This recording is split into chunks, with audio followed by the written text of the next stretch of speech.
सरकारच्या ज्या योजना आहेत, राज्य सरकारच्या ज्या योजना आहेत त्याचाही आम्ही आढावा घेतला. त्यांना टार्गेट किती दिलं आहे, त्याच्यातलं आत्तापर्यंत पूर्ण किती झालं आहे, पुढचं पूर्ण व्हायला काय काळ लागणार आहे. कारण तुम्हाला माहिती आहे की महायुतीचं सरकार आत्ता पुन्हा एकदा देवेंद्र फडणवीसांच्या नेतृत्वाखाली काम करत असताना आम्ही 100 दिवसाचा कार्यक्रम दिलेला होता राज्याला, तसा अकोल्यालाही दिलेला होता.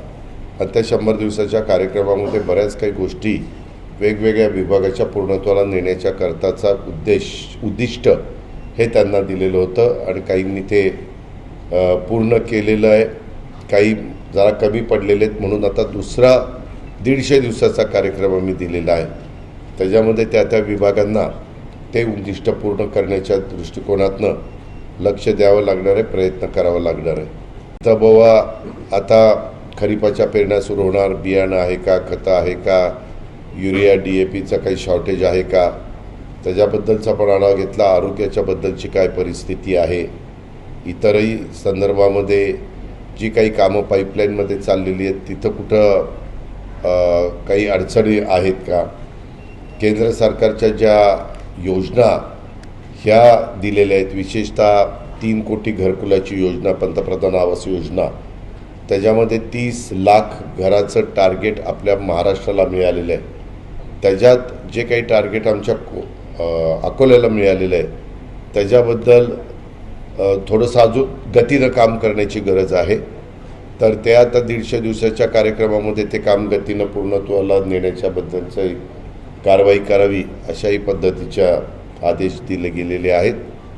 आणि इतर पण सार्वजनिक आरोग्य किंवा वैद्यकीय शिक्षण विभागाशी संबंधित आमचे हॉस्पिटलचं पण नाईट लँडिंग आणि इतर गोष्टी करण्याची गरज आहे, जेणेकरून त्या लवकर झाल्या तर उद्योगपती किंवा कुणालाही रात्री अपरात्री यायचं असेल, जायचं असेल दिवसा, तरी कुठली अडचण येता कामा नये.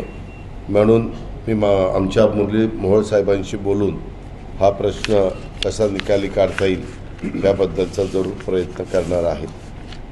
अशा प्रकारच्या अनेक त्याच्यात आता सगळं मी सांगत बसत नाही, पण खूप काही गोष्टीचा आढावा, आदर्श शाळा असतील, अंगणवाड्या असतील, पीक कर्जाच्याबद्दलचं जे काही धोरण आम्ही बदललेलं आहे त्याच्याबद्दलचं, शेतकऱ्यांना त्याच्यामध्ये जागृती करण्याच्या संदर्भातलं काम असेल, आमच्या पोलीस विभागाच्याबद्दलच्या काही अडचणी असतील तर दूर करण्याचं काम असेल, असं बऱ्याच बाबींचा आढावा आजच्या ह्या बैठकीच्या निमित्तानं झालेला आहे.